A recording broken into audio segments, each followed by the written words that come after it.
guys, it's Kelly here and I'm back with another video for Honeybee Stamps. I'm using some new products from our Simply Spring release. This is the Daisy Layers bouquet. Big fan of this. And then the Big Time Kindness Sentiments. I also showed you the Daisy Field 3D embossing folder. I didn't end up using it, but I'll show you what it would have looked like. So today we're going to be talking about like the easiest way to watercolor white flowers. So I'm working on Canson Monteval watercolor paper. Treated that with my anti-static tool, and then I'm going to be stamping down the largest daisy bouquet using the Brilliant White pigment ink from Honeybee.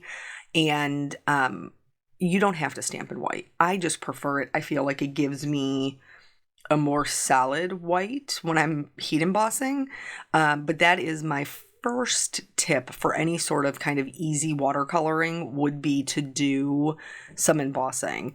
The embossing just maintains your lines, which a black ink would do as well. This is just a little bit of a softer look. Plus, the embossing kind of creates little wells for your pigment to sit into, so you don't have to go petal by petal or leaf by leaf because the water is kind of corralled, if you will, by the embossing lines.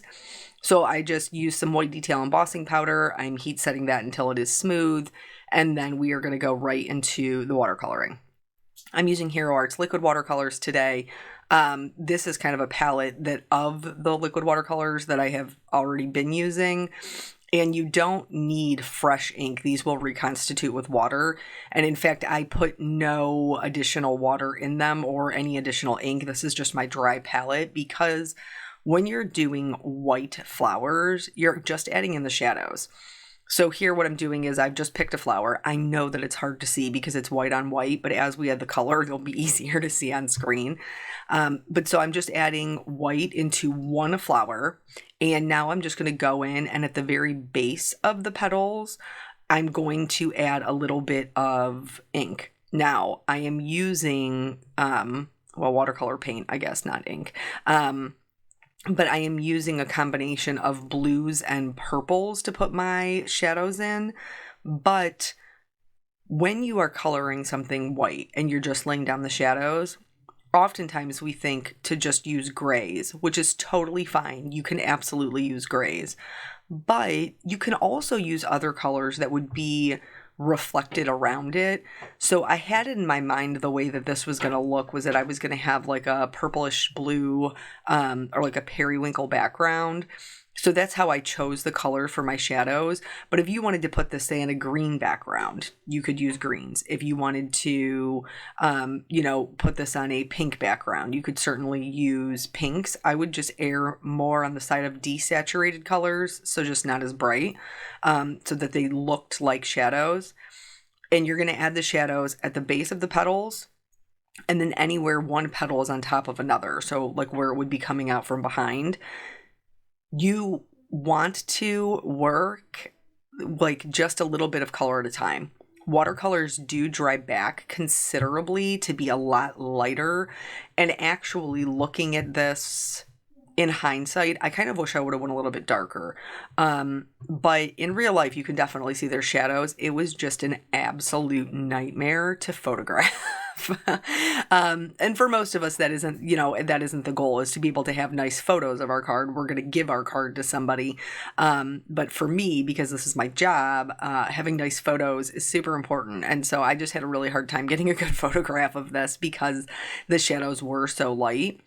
But now I've just moved on to my next flower. I'm doing the same thing. And again, I'm working with I'm wetting the whole flower with just clean water. And then going in with my damp paintbrush, picking up a little bit of pigment from whichever well I'm working from. This is actually, Deep Ocean with a little bit of purple in it, and mulled wine. Those are the two colors that I'm working with in the watercolors. And the reason that I chose these is because they are more of a natural color. My Karen watercolors or my Zig watercolors are much brighter. It's not that you couldn't make that work to make them more desaturated. You could, but this was much easier. So here now you can see me going back to that first flower. It's completely dry at this point. And this is another way that you can add color.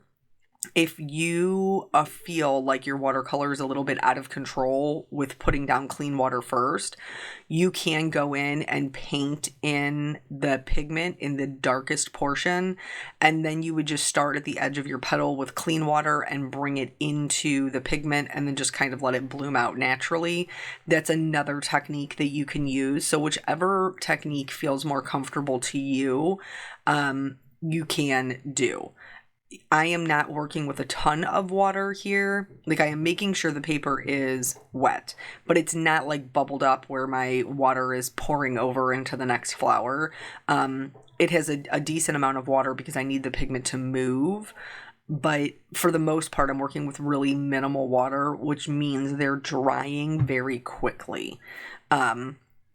So then we're just gonna continue on doing what we're doing. I am going to speed this up just because we're doing the same thing multiple times, but I do like for you to be able to see the whole process, because as I'm doing it, sometimes I am going back. Here, what you see me doing is I felt like my shadows were a little bit too dark, so I just went in with a damp paintbrush and used it to absorb the ink.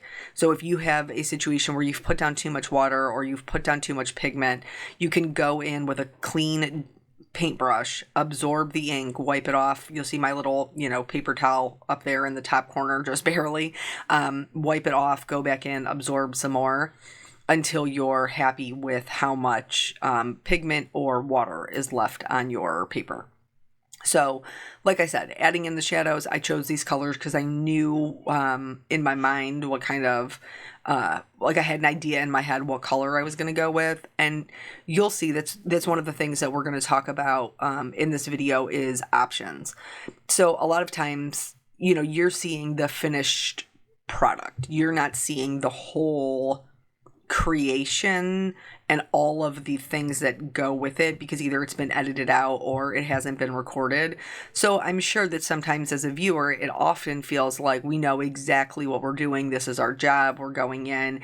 There is no kind of back and forth or hemming and hawing about, the way to do it. And that's not reality. We all, whether we do this, as a creator for a living or as a hobbyist, sometimes you just have to look and see what your options are before you make a decision. So I'll be showing some of that process in this video today as well. Here, my bottom flowers are dry, so I'm going in and adding in a little bit of yellow to the centers. You don't want to do the centers while the rest of your flower is wet, because the majority of these centers are actually heat embossed. So it does have a tendency to sit on the top a little bit. So you don't want to have your yellow run out into your flowers, unless you are shading with yellow, and then it wouldn't matter. Then it wouldn't matter. For the leaves and this kind of arrangement, I decided to go with more of a yellow green. So for the first time around, I did go in, fill in the leaves with clean water just so that they were wet, and then drop in the pigment. Other times you'll see me put down the pigment first and then pull it out with the clean water.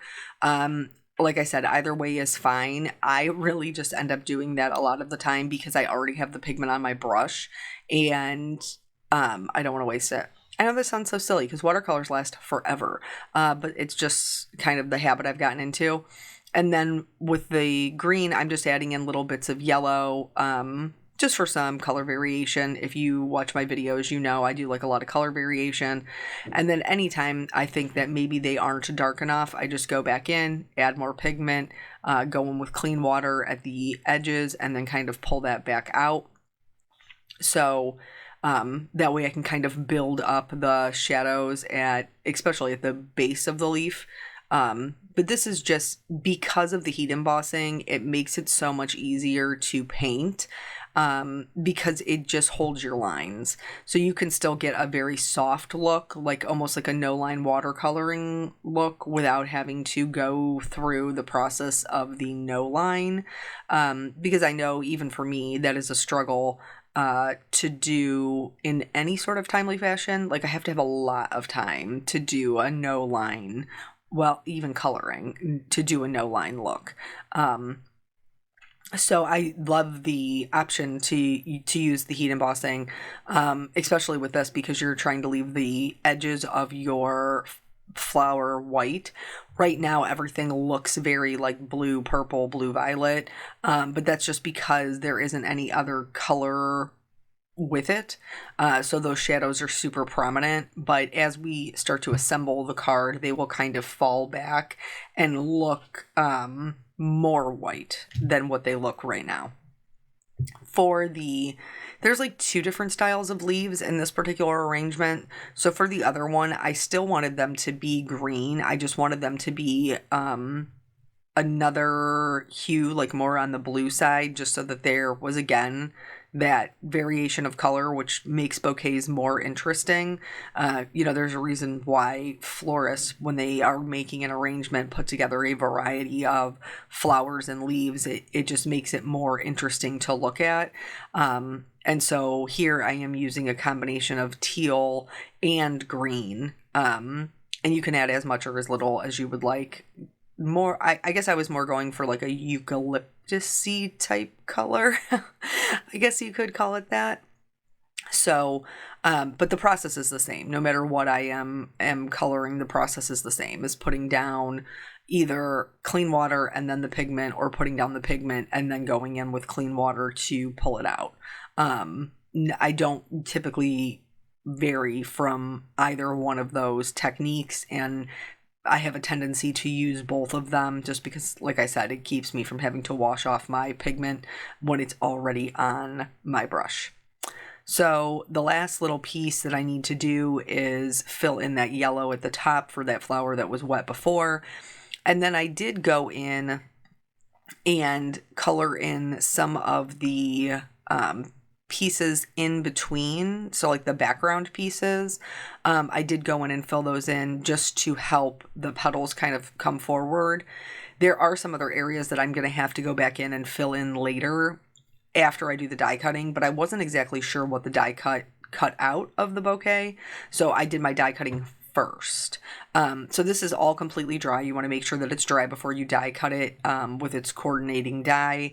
And then now I can see, here is it on green, and you can see that like those flowers don't really necessarily pop. Much better on blue.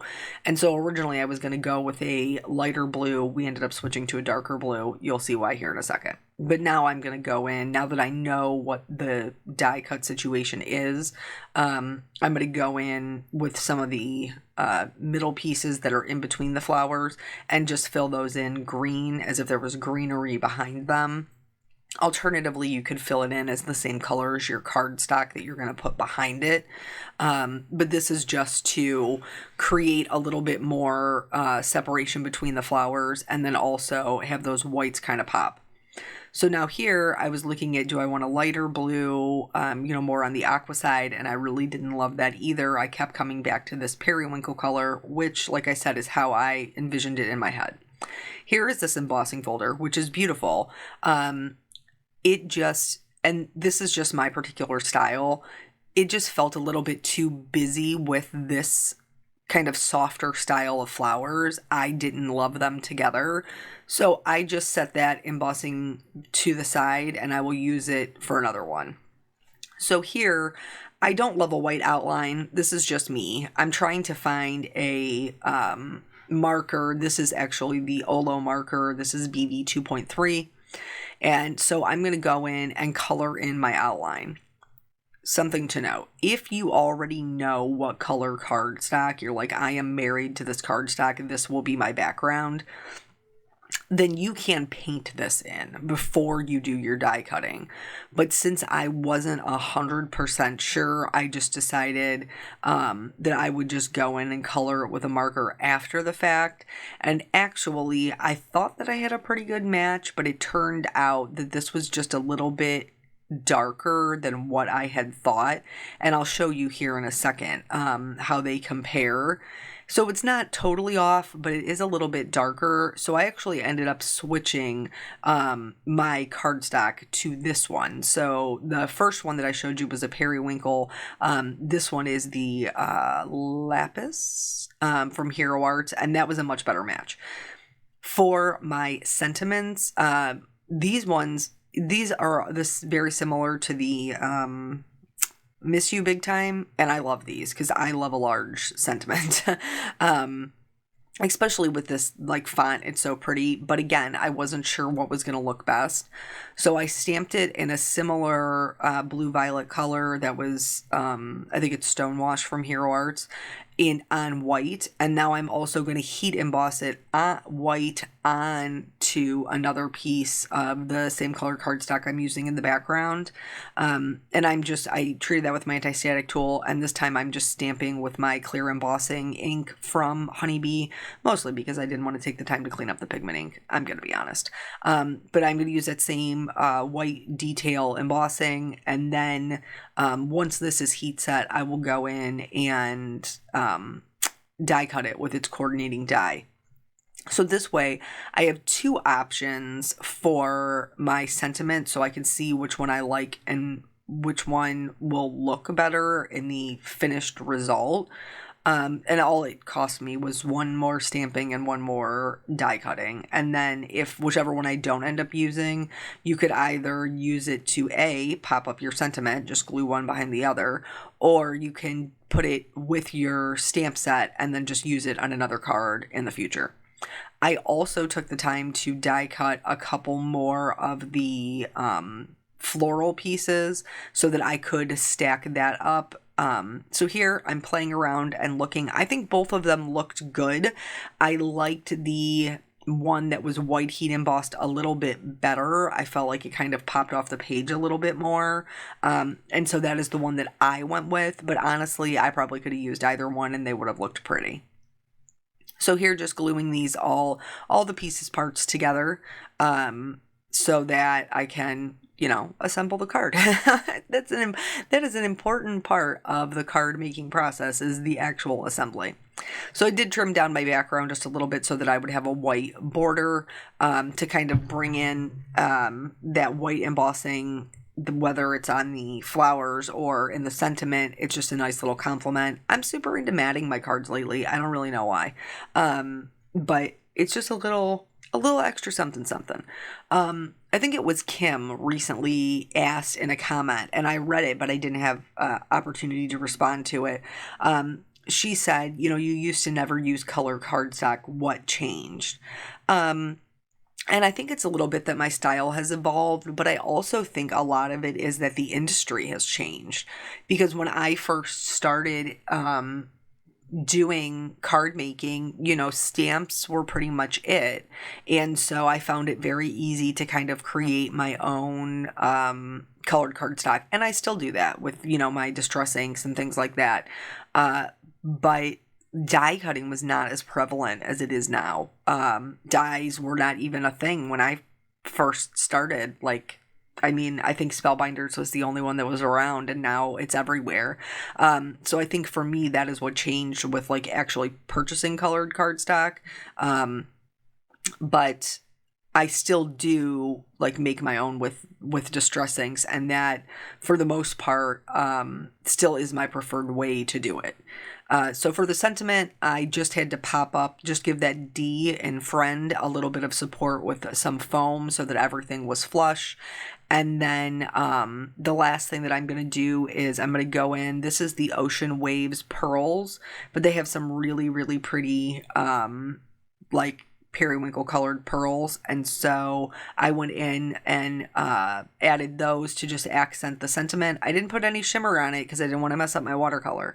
But yeah, that's the whole card. So thank you guys so much for joining me. Like I said, this is part of Honeybee's new release, so head over there and check it out. Lots of great stuff, including a lot of really good dies. So thank you guys so much for your time. I appreciate you, and I will catch you on the next video. Bye.